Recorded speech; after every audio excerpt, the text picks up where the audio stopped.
Hello, welcome back to another episode of the Capes and Lunatics, another holiday episode. It's me, Phil. Lilith is here. Ho, ho, ho. Kristen is here. Hello. And special guest, we're talking about covering in this issue, and I figured, hey, why not go to the writer of this issue to get it right from the source? So yes, the writer of Power Man and Iron Fist Sweet Christmas Annual is David F. Walker. Hello, sir. Hi, how you doing? All right.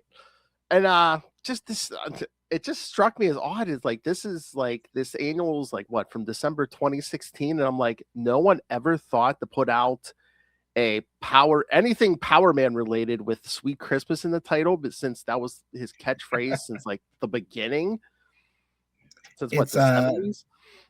They should reprint this every year because in all humility, it's probably the best Christmas related comic Marvel ever published. So there is that.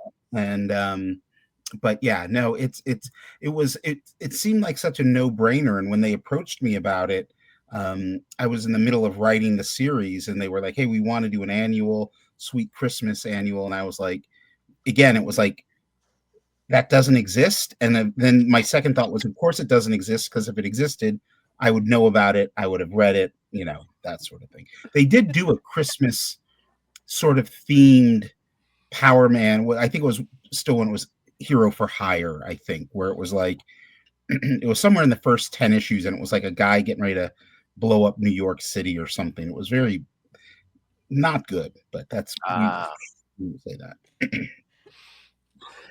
Yeah, and I can go right to Marvel Unlimited. You don't have to put in Power Man Iron Fist. All you have to type in is Sweet Christmas, and this comes right up. So, but yeah, no, I remember reading this. I enjoyed this annual. I was enjoying the Power Man and Iron Fist series while it was coming out at this time. Yeah, much needed update for yes. the two. Yeah, it was that series itself was a lot of fun to write, but this issue in particular, I was always getting notes that, oh, you've got too many jokes in, every issue I was turning in. And this was the first one where it was like, they weren't concerned about there being too many jokes. And so, it's probably the only thing I ever wrote for Marvel. Every joke, there was a issue of Deadpool as well, where every joke I wrote made it in. So what, they were just like, oh, it's the Christmas one, you can get as goofy as you want, or? Yeah, I mean, first of all, when you're writing any sort of like holiday related story, you only have one of two choices. Either you go so deathly serious, no one's ever going to want to read it, or you have to just lean in to the humor. And so that's what I did. And I think it probably helped the story along too, that at this point Luke was a father. Yeah. No, that was, to me, that was what made it such a no-brainer. And then for whatever reason, I don't know why they wanted me to put Jessica Drew in that issue. She was, she's Spider-Woman, but she had just had a kid, and I think that was why they were like, oh, can you put in Spider-Woman? And I was like, of course, like why wouldn't I? So usually it was, again, to me, it was like, oh, another opportunity for a joke. So that was it. Any opportunity I got, I took it. So did they want Jessica Drew over Jessica Jones, or were you just like, this is too crowded, there's no room for Jessica Jones in this? That's a good question. That part I don't remember. I think initially, I don't think Jessica Jones was ever going to be in it. I think the whole idea was Luke was, the way I had originally pitched it and put it together, was that Luke was stuck going to the store to get these toys because, Jessica refused to do it. And then somebody said, oh, why don't we use Jessica Drew? And it's again, when sometimes they make these suggestions and you're like, oh my God, that's the worst suggestion ever. But this one was one of those ones where it was like, oh yeah, okay, this is good. She's got a little baby.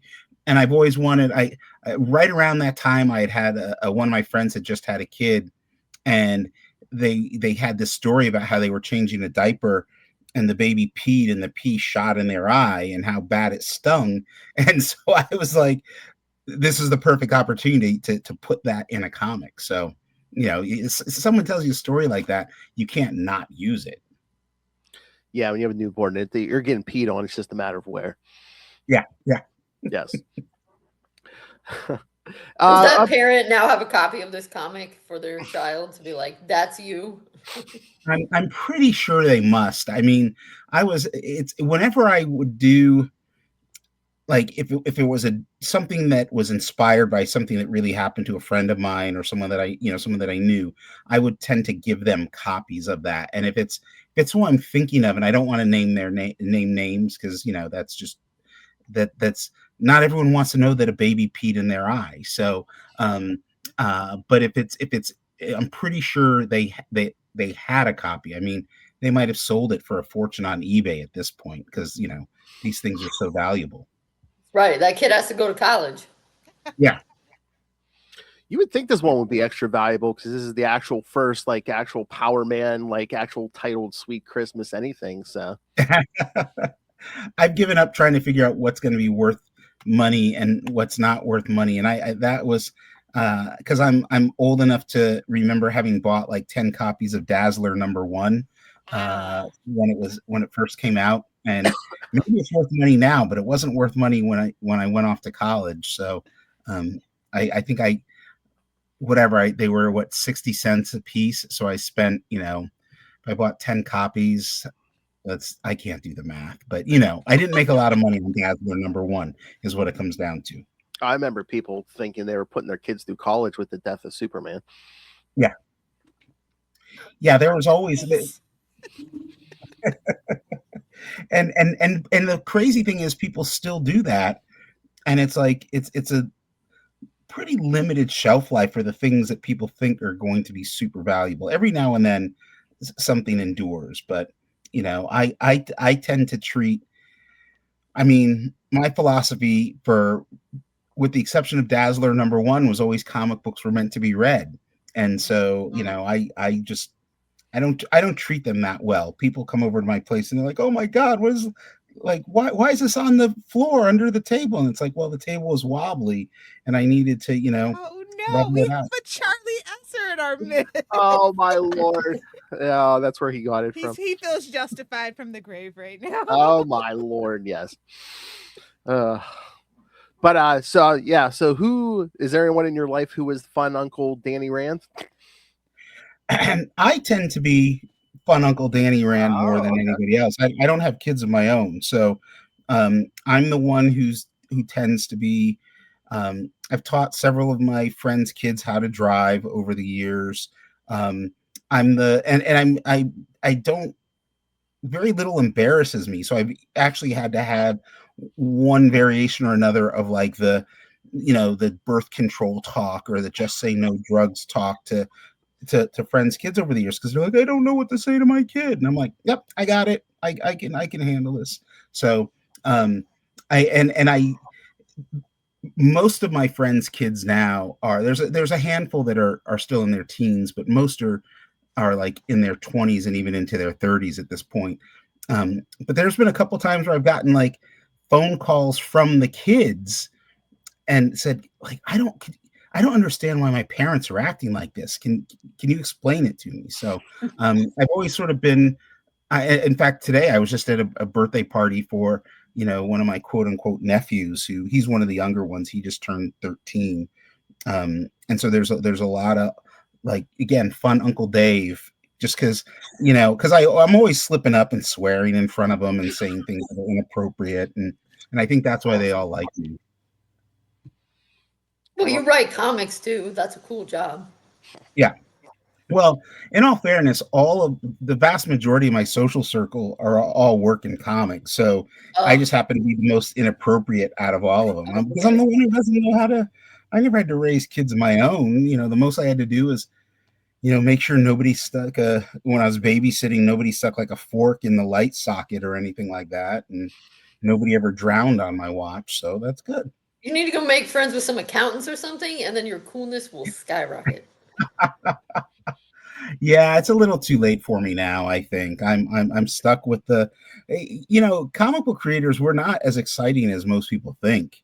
It's the closest thing to excitement, and this would be what most comic fans would appreciate, is that sense of arrested development that we all have. So we'll sit around and talk about things that a lot of times it seems like we're too old for. Like we shouldn't be so excited about whatever it might be. Yeah, you guys definitely have a very strong sense of self-deprecation, as I've learned over the years of interviewing many comic book creators. But you guys are all great. Really. Most of us. So there's a couple that are, Yeah, didn't hold up through the test of time. Very true. Just discussing the physics of which characters' powers work in certain ways and things like that. Yeah, no, it's usually, what's the funniest part of being friends with so many comic creators, and this goes back to being Uncle Dave to so many of them, is a lot of these kids are growing up and now they're having like you can actually have intelligent conversations with them about film and TV, because they're like, all these kids are really adept, they're well read, they understand story, and so it's interesting. I'll ask my friends' kids, what have you watched or read recently, more than I'll ask my friends. So, my friends are boring. Their kids are interesting to me. Yeah, it's kind of fun, like introducing like kids to stuff, because like my son is 12, and like just in the last couple months he's discovered Green Day. Now he's like listening to Green. He's like, Green Day's like my favorite band. Wow. Okay. Yeah. See, that's we were just having this conversation about Nirvana and how that seems to be the band that Nirvana's rise to superstardom. I was in my early 20s when that happened, and it's interesting now to look back. It's 30 years later, and to see, like, you see these kids walking around and they've got their Nirvana t-shirts on, and it's like, really, like, you listen to Nirvana, and then they start there. And then they do they listen to maybe they're Buddhist. Yeah. And so yeah, it's kind of cool. It's Green Day, Nirvana, and there's a handful of other groups that this was the conversation, because I teach part-time. I'm not teaching this semester. I teach at Portland State University, and Brian Bendis is teaching the class this semester, and he needed me to sub for him, so I was substitute teaching for him, and somehow the conversation turned to music, because I'm very easily distracted, and even in college they treat the substitute teacher like, it's a joke, and I was saying how, if you had told me 30 years ago that Nirvana would be the band that it is, and that it wasn't going to be Soundgarden. 30 years ago, I thought it was going to be Soundgarden would be the one that would have that. And they Soundgarden still has a shelf life. They really do. But it's like everywhere I go, it seems like it's the cult of Kurt, I mean, do you think too, some of it too is just like how much pop culture is used, like Nirvana music and different things and stuff? It could be. I mean, look, they're a solid band. I mean, I liked them when they came out. I like them more now, the older that I get. And it's funny because I live in the Pacific Northwest, and I never saw Nirvana live, but they played here regularly. And, like I knew Courtney Love, but only in passing. And, she was kind of annoying back in those days. Not that that's a big surprise or anything like that. So, I think, yeah, they're everywhere, but they're still everywhere because it's quality music, right? I mean, that's just my opinion. What do I know? I write comics. I don't know. Anyway, back too. Yeah. And back to this comic. So you said you swear a lot. So you're not the Luke Cage fiddle faddle everywhere. I'm like, I forgot the fiddle faddle. You were through that in like every issue of that series. It was. I don't swear. I try not to swear around kids. Now that they're all older, now that all my friends' kids are older. But I was that guy who I would be shocked. like if a kid swore in front of me, or if one of my friends swore in front of their kids, I was like, oh, and there was this whole time where every single one of my friends was trying not to swear in front of their kids, and they would say, whether it was shucks or golly, and it was just sounded so ridiculous. And I was like, okay, like to me, again, that's something that's really funny. Like most kids, when I was a kid, I knew what the adults meant when they said, shucks or confound it, and what they were really saying was, something far more colorful and exciting. And so I just thought it would be kind of funny because, Marvel, with the exception of the stuff that they were doing like in the late 90s, early 2000s, the Marvel Knights stuff has always really shied away from profanity. And to me, there's something, because I'm immature is what it comes down to. There's something really funny about like trying to not swear or covering up the profanity, things like that. And so Luke was just a great opportunity because in real life he swears all the time. Don't we all? Yeah. Well, yeah, I thought that was the thing too. Like you were talking about, in the beginning of the series, Luke was saying, now he's a father, he's trying not to swear as much. So yes, he would say fiddle faddle every issue. Yeah. Yeah. The friends who have the swear jars and they're overflowing with money because they can't control themselves. Yeah. So okay, and then Christmas issue. So it's like, is it just, oh hey, Krampus has to be the villain, like the ultimate villain of Christmas? I wanted to be. I'm trying to remember. It's been a while since I wrote it, so and in fact, I've been looking for the original script because I had some computer problems earlier this year. Had to get a new computer, and I lost a lot of old stuff. And I was trying to find the script for this particular comic, and if I remember correctly, I knew I always wanted Santa Claus to make an appearance, and I wanted him to be the hero. And so I like the ultimate hero of the story. Wanted him to show up, and I was like, okay, so who's we couldn't use the Grinch. If I think if I may even ask, is there any chance we can put the Grinch in this thing? Like do it like a retro version of or not a retro, but a reimagined version of the Grinch. And it was like, well, hell no, you can't do that, right? Which I knew that was going to be the answer. So if memory serves me, I may have asked if we could use the Grinch so that I could convince them that Krampus wasn't going to be that, that big of an ask. But what you're going to have Dr. Doom try to steal Christmas or somebody like that? No. So I wanted, and I'm a sucker for the Rankin Bass Christmas stuff from the late 60s, Here Without a Santa Claus.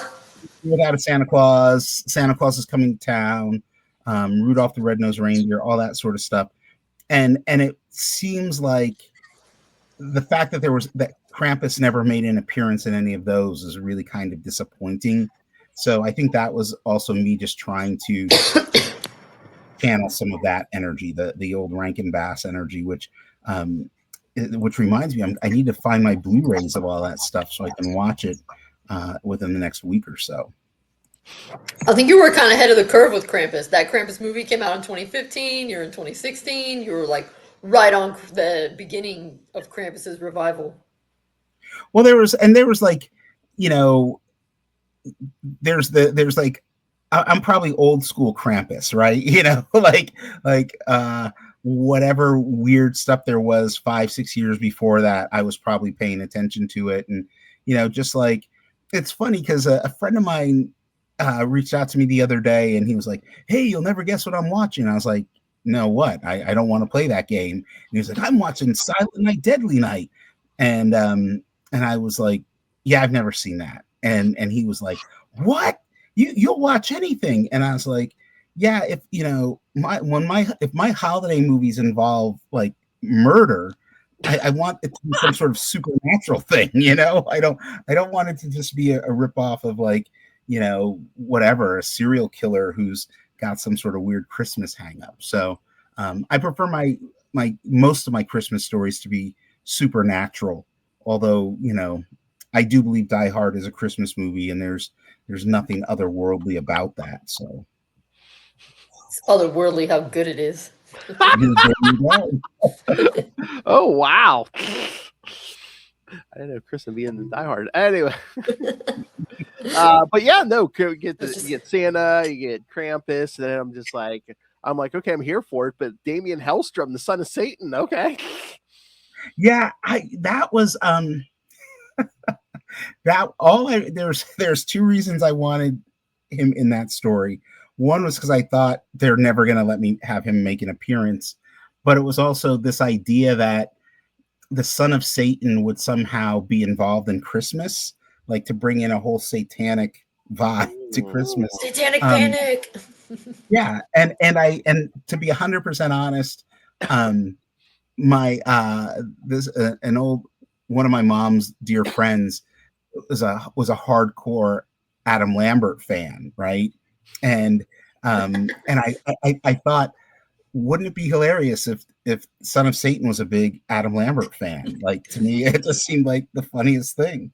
Again, I'm easily amused, and things that I think are funny, I try to pop them into these stories. And I'll be the first to admit, I actually like Adam Lambert. I mean, I wouldn't go so far as to call myself a glambert, but I wasn't making fun at Lambert's expense. It was really more of a taking my hat off to the people that recognized his talent.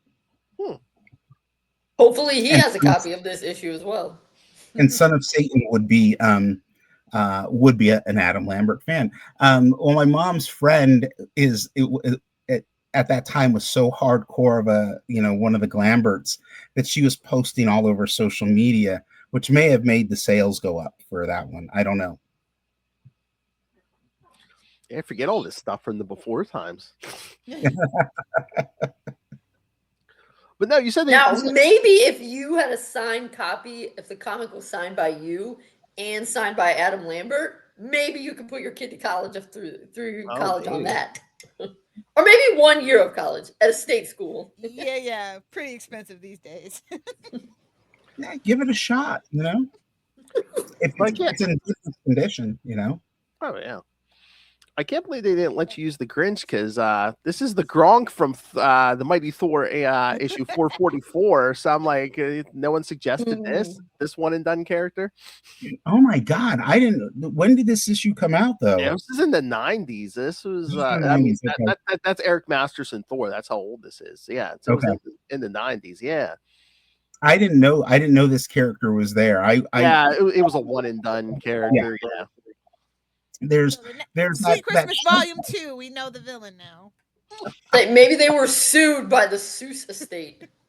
They might have been, or like let's see who made the movies, the that live action one with Jim Carrey. That's probably who wouldn't let it happen. Now they could get away with anything because Disney owns everything. So, in fact, you know what? I'm gonna write a proposal so that next year I can do a whole line of like the Grinch conquers the Marvel universe. That's what I'm gonna do. Don't tease us. No, you guys think Grinch is very in right now. You got your Grinch meals, and Grinch has always been a hero of mine personally. I'm just glad the rest of the world's catching up. Yeah, no, I'm guessing the Grinch is probably owned by Disney at this point. So I'm saying this, and there's probably already someone planning it for next year. But I'm still with Marvel. So. There's probably room for all kinds of holiday stuff. Do like the Santa Claus, but instead of like Tim Allen, it's like Deadpool or something. Who owns the Grinch?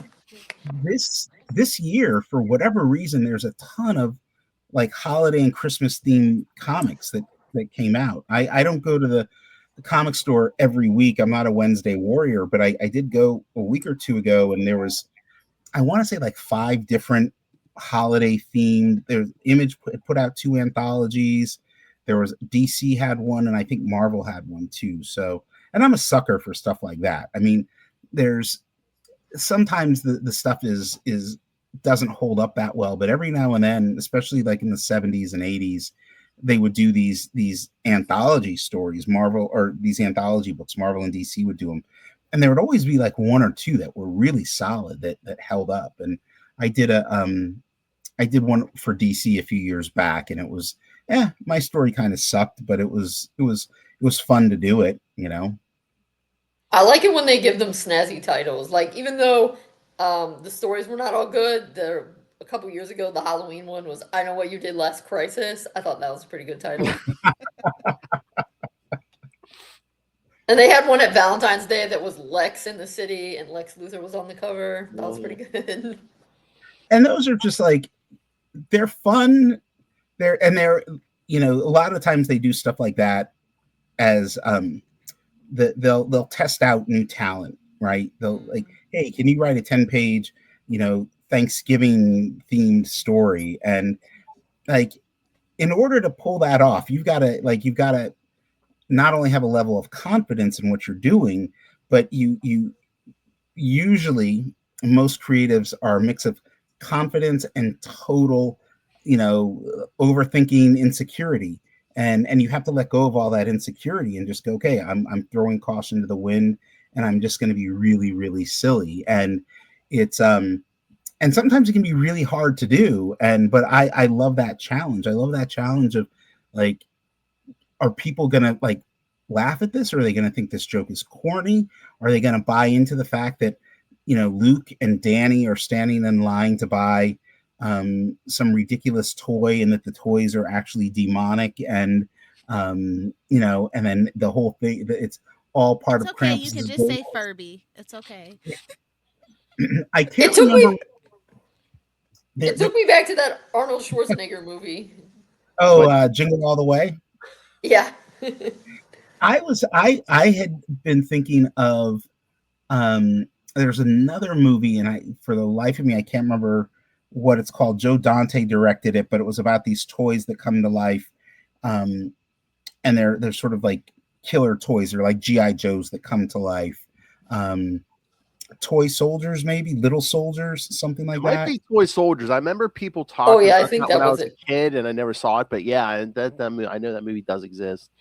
There's a little bit of inspiration in that, and then Small soldiers, I think is the one you're thinking about. Oh yeah, small soldiers. Yeah, I think you're right. Small soldiers, yeah. But then I was also hugely inspired by the Full Moon movies from the 90s, which there was a whole series, Demonic Toys, the Puppet Master stuff, and I'm old enough to remember the Cabbage Patch craze and all that sort of stuff. And so it was taking all these things that have, there's the what are they, the Lulu Bees or something like that? Labubu's. The Boo-Boos, that's it. That's it.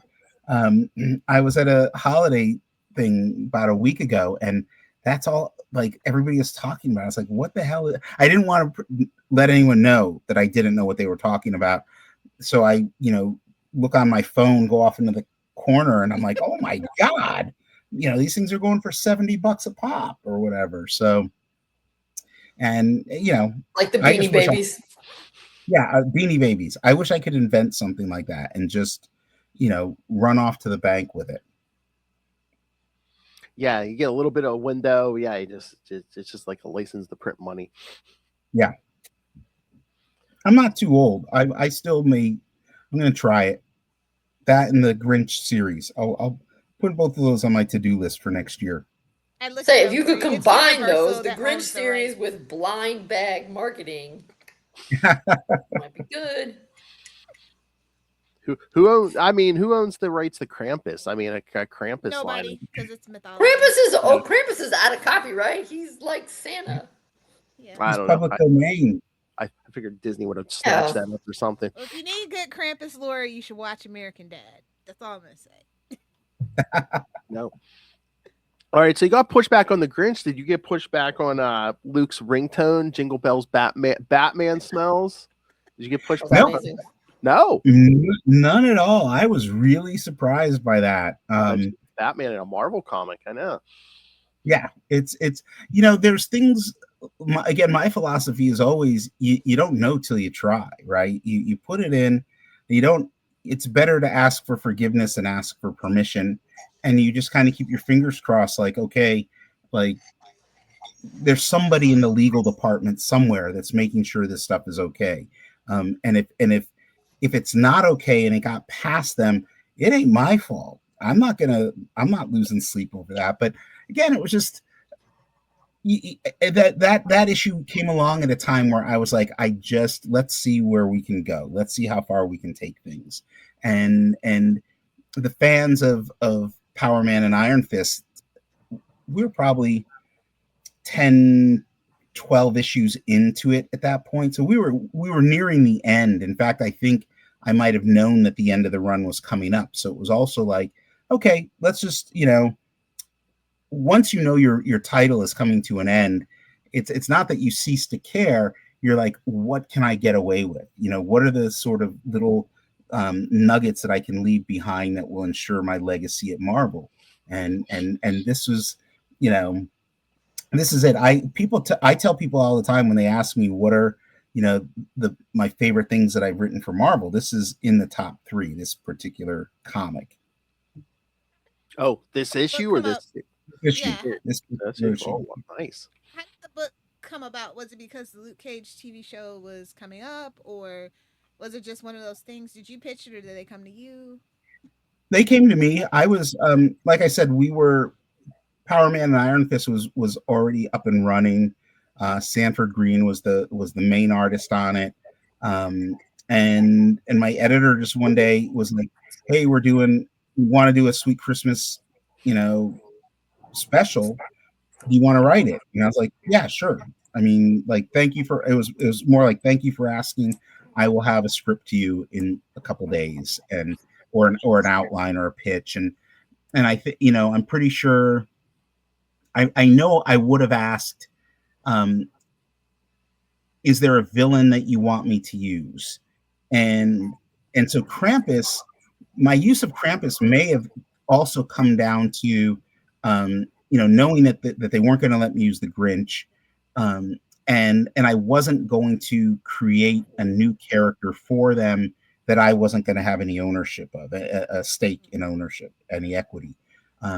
And knowing that Krampus was public domain, I could get away with that. But I knew I wanted a supernatural thing. I didn't just want it to be like, I didn't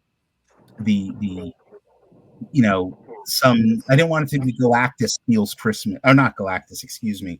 I didn't want it to be like a street level villain. I didn't want it to just be like, I didn't want to do Die Hard is what I didn't want to do. I love Die Hard, but I wanted to make sure it's always fun when you're writing characters like Power Man and Iron Fist, Luke Cage and Iron Fist, which they're technically considered like street level characters. It's always fun to have them go up against something supernatural. At least that's sort of my philosophy. And so I just knew, but again, I knew I wanted Santa Claus. I wanted Santa, like, I'll be honest, I'm not a big holiday person. I'm bordering on being a Grinch myself and very bah humbug about the holidays, but I still love Santa Claus. I'm still waiting for him to deliver the goods, but he ain't shown up yet. And every year I watch Miracle on 34th Street, the original one. And it's the closest thing I have to that. Die Hard and Kiss Kiss Bang Bang are the only 3 true holiday traditions I never miss. No Batman Returns? No, not at all. No, now that you said that, now I want a Galactus steals Christmas. Galactus and the Grinch could team up. Oh, that would be it. That's more Thanos' style, actually. No, the Grinch would be Galactus's new herald, right? Oh, yes. I'm literally jotting down notes as we're talking because, to make a killer popcorn bucket too. Just give us, give us a shout out. Just give us a shout out. Oh my Lord! Oh yes, it's cold. It's Christmas clobbering time. Yes. Oh, that would be awesome. Yes. I'll make that. I, Make I, that I happen. don't I don't do stuff for Marvel that much anymore. Like I said, I'm still on good terms with them, but I'm busy with other things. And every now and then I'm like, what's something I could do, something I could pitch? And I'm inspired now. So thank you. Hey, man, no problem. Are you mostly doing your own stuff now, like creator owned? Yeah, creator owned stuff, and I'm doing stuff in the working with book publishers in the original graphic novel world, and that stuff just it takes up a ton of time, and once you sort of transition over into that world, you get out of that monthly rotation cycle. Editors don't think of you as much, and there's always somebody who's ready and willing to write for any one of these publishers. Um, and my attitude is, unless I've got something really that excites me, I don't like I don't want to be. It's work, but I don't want it to be like crappy work. I don't want to have drudgery. I did a Godzilla one shot earlier this year for Marvel, and they came to me, and I was like, hell yeah, like this is ridiculous enough that this sounds like it'll be really fun to write. And it was fun. It was also pretty nerve-wracking because Godzilla fans they're in a league all by themselves, right? And it's like, not to change the subject from the holidays, but like there's different generations of Godzilla, different eras of Godzilla, and then there's the American Godzilla stuff that Legendary did, and then there's the terrible animated Godzilla series from this that I think it was Hanna-Barbera did in the 70s with Godzuki. With Godzuki, and like they all have these crazy opinions, and I was like, oh, I can't wait to go to battle with Godzilla fans. I was gonna say you're about to have a man on the inside in Marvel, right? Because Mr. Bendis is heading back to Marvel. Yes, he is. He is. I don't know how much of the stuff he's doing has been announced, but I think they said they've announced Avengers, but beyond that, I don't know if they've announced any of what else he's doing. Are you stealing his class then? We're probably going to co-teach come this winter. So we've been co-teaching on and off for years, and it's what gives us an excuse to hang out twice a week, because his schedule's so busy, my schedule's so busy, we usually don't see each other. But he had asked me over the summer, he was like, do you think you'd come back in sometime either in the fall or winter? And I said, if Portland State has it in their budget, I'll be back. So it's really just we get paid to hang out and talk comics, and then there's like 30 people sitting in front of us watching us geek out over things and arguing over. Usually there's a big argument over Indiana Jones and Temple of Doom, because I still hate that movie after all these years, and he loves it. Are you guys doing an English class, or is it? It's a writing class. There's a comic studies program at Portland State. They have a editing for comics, writing for comics, comics history, comics theory, and we teach the writing for comics class. Because Kristen is a medieval history professor. Got it. Yeah, you're doing real work. We're just like, oh, thanks. Oh, I'd pay the money to take a class where you and Bendis just argue with each other every class. It's the only argument usually is over Temple of Doom. Everything else we usually agree on, and it's a lot of it's what's interesting is being just shocked by the pop culture illiteracy of our students. So we'll be having a conversation, we'll say something, and it's like, okay, so how many of you have seen Goodfellas? And none of them have ever seen Goodfellas. And then we start moving closer to the current date. Goodfellas is 1990, so it's 35 years ago. But then we'll be like, so how many of you have seen The Matrix? They haven't seen The Matrix. And then how many of you have seen the Lord of the Rings movies? And they haven't seen the Lord of the Rings movies. And then we're both of us are like, what are you doing here? Right? Like and inevitably there's a bunch of students say, well, I really like those Marvel movies, and it's like, then yeah, you're gonna fail this class because your heart ain't in the right place, kid. Go back and watch the director's cut of all 3 Lord of the Rings movies, skip the Hobbit movies, in and then come back. I was gonna say the Lord of the Rings movies are coming back out, aren't they? Yep. Probably. That doesn't mean young people aren't going to watch it. Like, young people don't watch anything that's not on TikTok or whatever. Yes.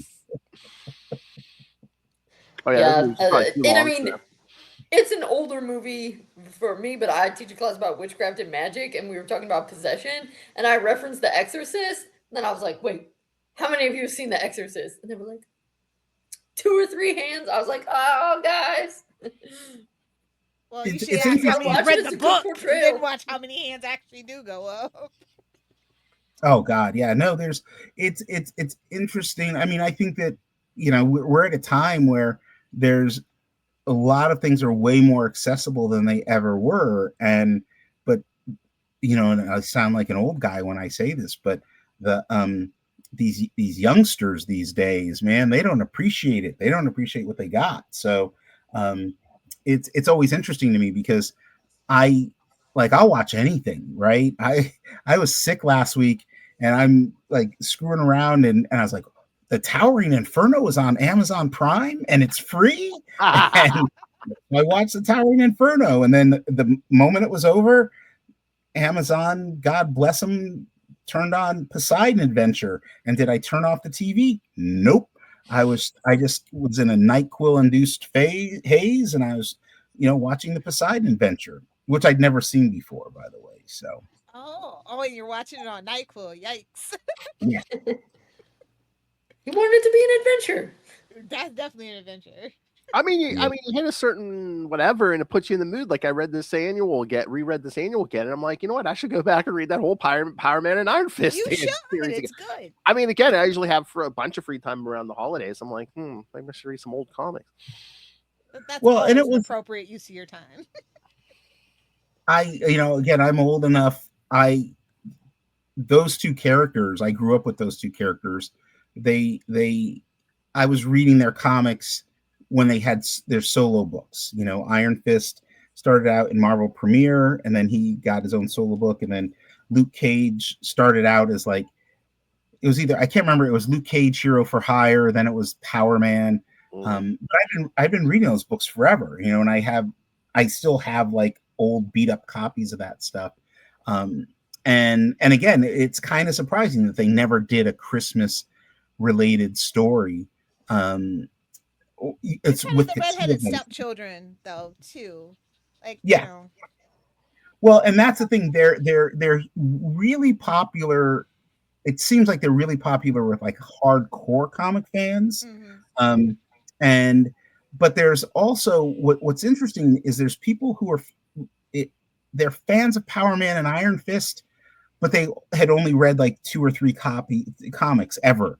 It's like people love the idea of Power Man and Iron Fist, right? And I just was so into them, and it was Joe Duffy who I think was probably the best writer of that team. And I can't remember if she was the original writer when the 2 characters were merged into a single title or not. But if you go back and read the Joe Duffy stuff, it was just so well written. And Kerry Gamble was writing it or drawing it. And I really I wanted to, during my entire run, I wanted to try to capture as much of that as possible while also making sure I had my, my thumbprints, my fingerprints all over it. And then with this particular, the holiday issue, it just felt like, again, I can't describe it, but it was it was enough to make me to believe in Santa Claus that they asked me to do this. It was like, oh my God, my Santa Claus finally answered one of my letters, which was, let me write a comic book that takes place during Christmas. And because as much as I don't like Christmas, I do tend to celebrate it the middle of the year. So it's that's when I'll watch It's a Wonderful Life, usually in July during a heat wave. You know, I'll watch. That's when I watch any movies that have snow. Is in the middle of summer. Do you get much snow in Portland? No, not that much. The last few years we've had like a snowstorm, but we're a city that's ill prepared for the snow. So you get half an inch and the entire city shuts down and the power goes out. And it was like 2 years ago. I didn't have power for 4 days, so I had to go stay with friends. Oh, geez. And then the power comes back on, and then the pipes burst, and I didn't have any. Oh no, they didn't burst. One of my neighbor's pipes burst. Mine froze, and so I couldn't flush the toilet for like a week. Well, I could flush the toilet because every day what I did is I went out and got ice and snow, filled it in a bucket, then let it melt. Then so I grew up on the East Coast, so I know those tricks. Yeah, it's like you go down south. Yeah, they get the couple flakes, Yeah, and they shout out to Atlanta. They get a quarter inch of snow. And for DC too. Like, let's be real. Even though it snows there a lot, they're never prepared. So, but yeah, I mean, Luke Cage, man, he's really come up in the last like couple, well, I guess decades. I feel old now, but yeah, I mean, your friend Mr. Bendis put him in the Avengers, and then he was running the Thunderbolts for a while. Now he's the mayor of New York City. Yeah, I know Rodney Barnes was started. I read the first issue of Rodney Barnes's run on that, and then I got distracted and haven't been caught up on it. But again, he's that character. He's one of those characters that you come to find there's a lot of people who love comics who love that character, and when Marvel lets you write that character, sometimes it's great, and other times it's like, what the hell is wrong with you guys? And when I was doing Power Man and Iron Fist, it was great. It was a great experience. That book its run came to an end, and then we did a Luke Cage solo series, and that was like a nightmare. It was just like getting noted to death and all these things that we couldn't do, and it was just like the right hand not knowing what the left hand was doing, and it was like, oh, this is how bad comics get made. And I felt like, I try not to poo-poo on anything that I've done, and I know that there's people out there who are fans of the Power Man, of the Luke Cage solo series that I did, and bless you, I appreciate it. But that was like, when I think of the least fun I had at Marvel, it was that the Luke Cage solo series, which should have been the most fun, but it was just like, it was always one thing or another, and whatever, life goes on. Was that the thing? Did they get more like Marvel and DC? Did they get more protective and maybe overprotective of characters once they like get a TV show or a movie or something? And it's sort of case by case. Sometimes it is because there's a TV show or there's a movie, but sometimes there'll be like there'll be a writer who's more popular than, who's a better seller, or their books sell better than yours do, or there's an editor who really is like, Luke Cage would never do that, and it, depending where they are on the food chain, if they're up above you, they can call those shots, and sometimes you just get these notes that make absolutely no sense, and with the Luke Cage solo series, the big note was, that Jessica couldn't be in it, the baby couldn't be it, and Iron Fist couldn't be in it. And I was like, okay. And they said, and no mention of them. And I was like, wait, so the kid he has in this comic couldn't be in his solo comic? So his wife, his kid, and his best friend couldn't be in it. Okay. No, they made an appearance like in issue 1. And that was one of the reasons I think this series was so poorly received. And then in the final issue, I got to put Jessica and the baby back in it, but it was one of those things that made no sense to me whatsoever. And I never knew exactly where that note came from.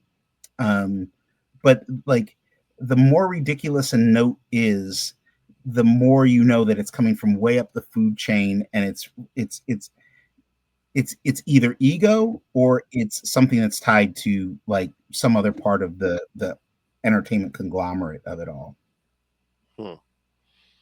Yeah, I always thought maybe Yeah. that was like TV show because none of them were really in his series, so TV series. So it's like, oh, we want to find like the TV series. It's, you know, you would think that would be the case. So, you know, I'll get in trouble for saying this, but I'd said when we were first talking about doing Power Man and Iron Fist, I said, we should call this Luke Cage and Iron Fist. And because the Netflix show hadn't come out yet. And I said, nobody remembers that, you know, Luke Cage and Power Man are the same guy. And I'm worried it's going to affect our sales. Oh, don't worry about it. Everybody remembers. And the first thing everybody was saying was like, how come you're not calling this Luke Cage? And then the Luke Cage show drops from Netflix. And every convention I went to, people were like, oh, what is this? What's Power Man and Iron Fist? And I'd say, well, Power Man is Luke Cage. And they would go, well, how come it's not called Luke Cage? And then at some point, someone at Marvel, yeah. At some point, someone at Marvel said, yeah, we made a mistake not calling this Luke Cage and Iron Fist. It's like, okay. Like, but that doesn't change the fact that now that our sales weren't, you know, not to pull the curtain back on any of this stuff, but, you know, one of the things you're always thinking about is, okay, you want your sales to be good because you don't want your book to be canceled, but you also want your sales to be good because at some point you want to you're hoping that you'll earn royalties on sales. And the sales threshold is set so high at Marvel that, you know, you've got to do monstrous numbers in order to get like any sort of significant royalties. Once you're at a point where they're doing like the big giant omnibus of your stuff, you know, maybe you're going to be making royalties. And if you're writing Spider-Man or the Avengers or the X-Men, you're going to be doing okay. But if you're doing anything other than that, there's a good chance you never hit those numbers. And Power Man, look, was it 2 years ago was the 50th anniversary of Luke Cage of Power Man, and there was not any sort of like Luke Cage collections that came out, right? Like, but I'm going to blame that on the marketing department. And if anyone from the marketing department heard me say that, good. Yeah, I mean, yeah. Oh, people remember he was called Power Man. And it's like from the 70s and 80s. I thought their whole thing now was like, oh, we need new readers too. It's like, well, maybe new readers don't know he was called Power Man. Also, Luke Cage, I don't know, that's a cool name, and Power Man is like not as cool. No, it's not as cool. But there's always somebody who has an idea that like, oh, this character wouldn't do this or this character shouldn't do this. And sometimes they're right on, right? Like, you know, Superman should never kill anybody. Spider-Man should never kill anybody, right? And if you come into it and you go, hey, I'm going to write this story where Spider-Man kills somebody, it's like, no, you could write a story where Spider-Man's framed for murder, but if Spider-Man actually kills somebody, if Peter Parker actually kills somebody, like, not only did you blow it as a writer, your editor blew it, and everybody, you know, at Marvel blew it, and everybody deserves to lose their job. But there's you know, there's other unwritten rules that can be broken, and I think one of the most exciting and amazing jobs that was ever done with that was Ed Brubaker violated like one of the top 5 rules in comics, which was Bucky Barnes is dead. and he brought Bucky Barnes back, and it was like, wow, he did it so well. And so, yeah, you can do that stuff. I mean, I do think Uncle Ben should always be dead. The Waynes should always be dead, but it turns out Bucky Barnes was okay to bring back. But yeah, you never know. I think that there was, you know, you're talking about Bendis writing Luke Cage. He put him in the Avengers. He was also in the Jessica Jones book, Alias. Yes. And where, you know, Brian and I, as kids, we didn't know each other as kids, but Luke Cage was that character that we one of the characters we really fell in love with. For me, it was I fell in love with Spider-Man, the Thing, and Luke Cage, and the Hulk. Those are my 4 favorite characters when I was a kid growing up. And and I know Luke Cage was one of Brian's favorite characters. And when he got the opportunity to write him in Alias, and then in the other series, there was I can't remember the other one. It was like a follow-up to Alias. And it was revolved around the Daily Bugle, and then he put him in New Avengers, and he did something that most writers never do, is that he actually had Luke Cage grow and evolve and mature as a character in a way that almost no Marvel characters have ever done, had done, at least up to that point.